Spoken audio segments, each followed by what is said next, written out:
Épître de Paul aux Colossiens, chapitre 1er.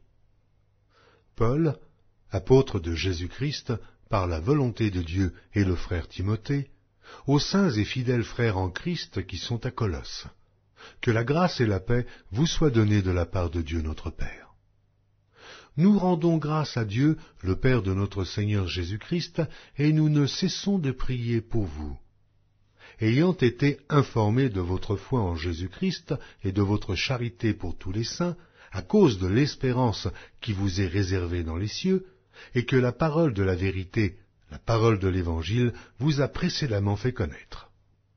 Il est au milieu de vous et dans le monde entier.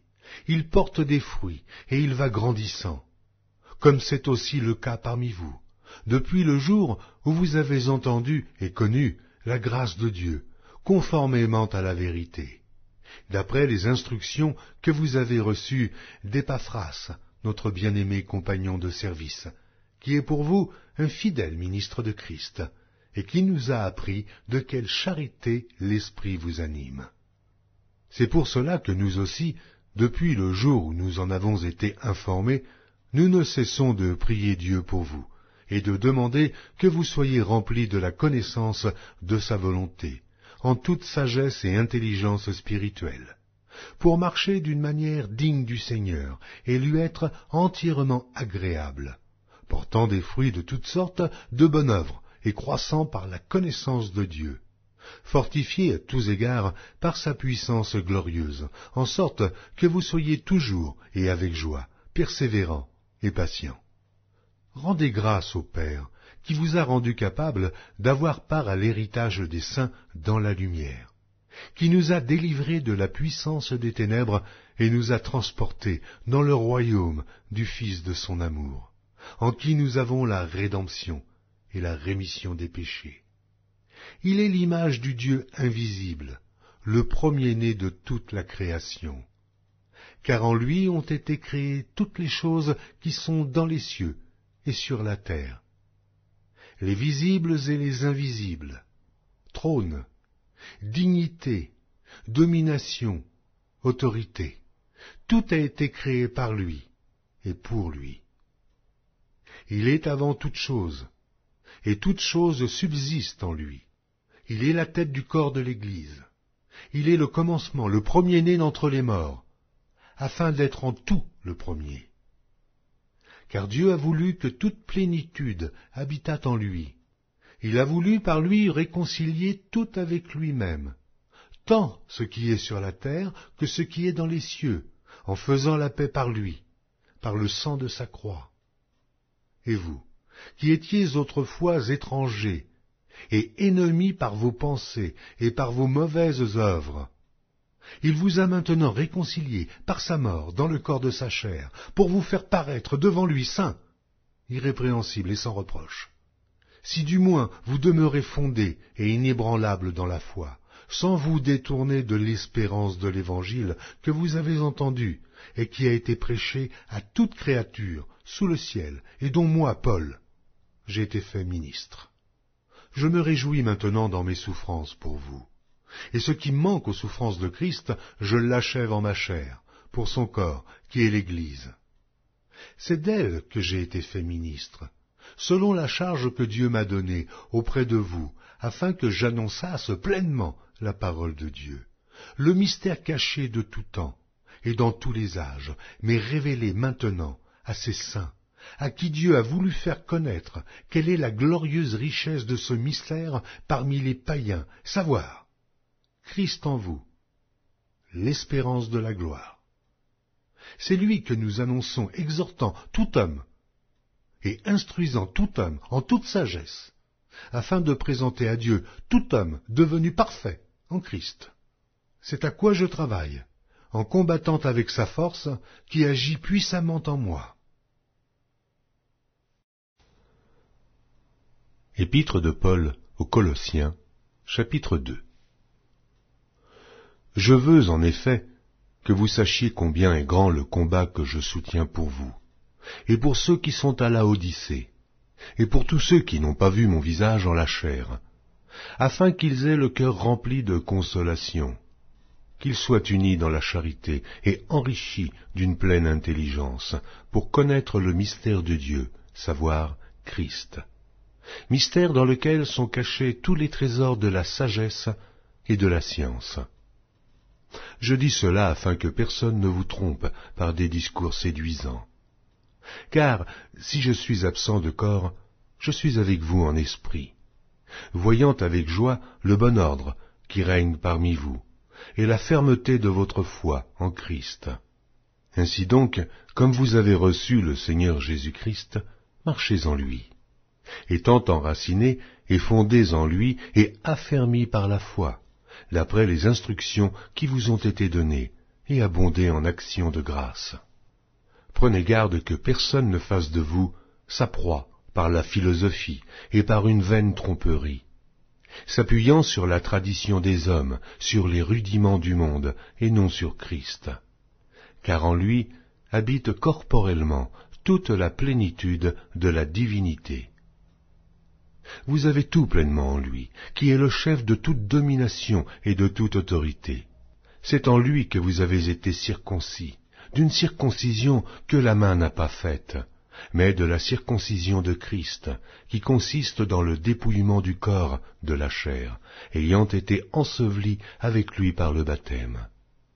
Vous êtes aussi ressuscités en lui et avec lui, par la foi en la puissance de Dieu qui l'a ressuscité des morts. Vous qui étiez morts par vos offenses et par l'incirconcision de votre chair, il vous a rendus à la vie avec lui, en nous faisant grâce pour toutes nos offenses. Il a effacé l'acte dont les ordonnances nous condamnaient et qui subsistait contre nous, et il l'a détruit en le clouant à la croix. Il a dépouillé les dominations et les autorités, et les a livrées publiquement en spectacle, en triomphant d'elles par la croix. Que personne donc ne vous juge au sujet du manger ou du boire, ou au sujet d'une fête, d'une nouvelle lune ou des shabbats. C'était l'ombre des choses à venir, mais le corps est en Christ. Qu'aucun homme sous une apparence d'humilité et par un culte des anges ne vous ravisse à son gré le prix de la course, tandis qu'il s'abandonne à ses visions et qu'il est enflé d'un vain orgueil par ses pensées charnelles, sans s'attacher au chef, dont tout le corps, assisté et solidement assemblé par des jointures et des liens, tire l'accroissement que Dieu donne. Si vous êtes morts avec Christ au rudiment du monde, pourquoi, comme si vous viviez dans le monde, vous impose-t-on ces préceptes?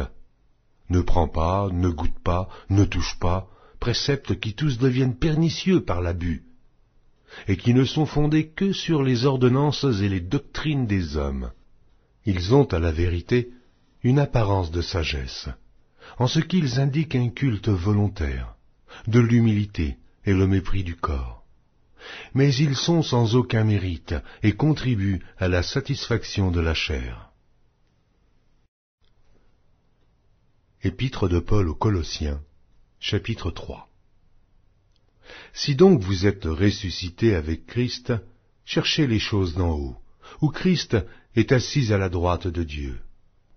Affectionnez-vous aux choses d'en haut, et non à celles qui sont sur la terre, car vous êtes morts, et votre vie est cachée avec Christ en Dieu. Quand Christ, votre vie, paraîtra, alors vous paraîtrez aussi avec lui dans la gloire. Faites donc mourir les membres qui sont sur la terre, l'impudicité, l'impureté, les passions, les mauvais désirs et la cupidité qui est une idolâtrie. C'est à cause de ces choses que la colère de Dieu vient sur les fils de la rébellion, parmi lesquels vous marchiez autrefois, lorsque vous viviez dans ces péchés.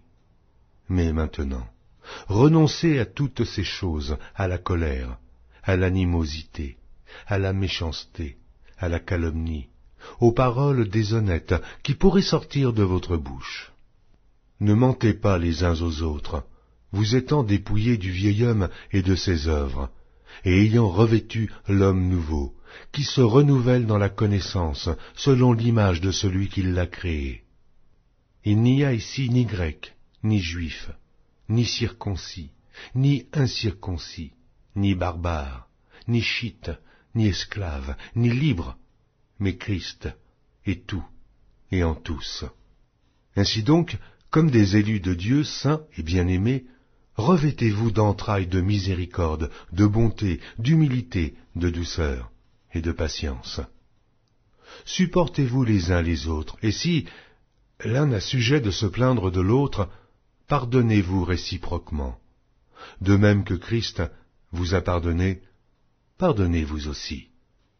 Mais par-dessus toutes ces choses, revêtez-vous de la charité, qui est le lien de la perfection. Et que la paix de Christ, à laquelle vous avez été appelés pour former un seul corps, règne dans vos cœurs, et soyez reconnaissants. Que la parole de Christ habite parmi vous abondamment. Instruisez-vous et exhortez-vous les uns les autres en toute sagesse, par des psaumes, par des hymnes, par des cantiques spirituels, chantant à Dieu dans vos cœurs sous l'inspiration de la grâce. Et quoi que vous fassiez en parole ou en œuvre, faites tout au nom du Seigneur Jésus, en rendant par lui des actions de grâce à Dieu le Père. Femmes, soyez soumises à vos maris comme il convient dans le Seigneur. Maris, aimez vos femmes, et ne vous aigrissez pas contre elles. Enfants, obéissez en toutes choses à vos parents, car cela est agréable dans le Seigneur.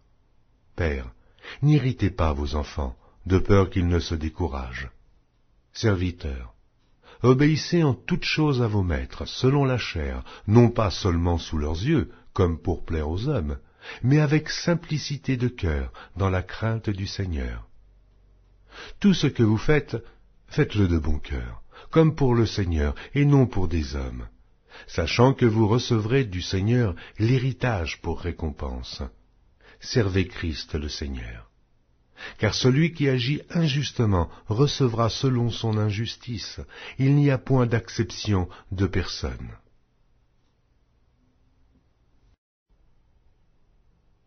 Épître de Paul aux Colossiens, chapitre 4. Maîtres, accordez à vos serviteurs ce qui est juste et équitable, sachant que vous aussi, vous avez un maître dans le ciel. Persévérez dans la prière, veillez-y avec action de grâce. Priez en même temps pour nous, afin que Dieu nous ouvre une porte pour la parole, en sorte que je puisse annoncer le mystère de Christ pour lequel je suis dans les chaînes, et le faire connaître comme je dois en parler. Conduisez-vous avec sagesse envers ceux du dehors, et rachetez le temps.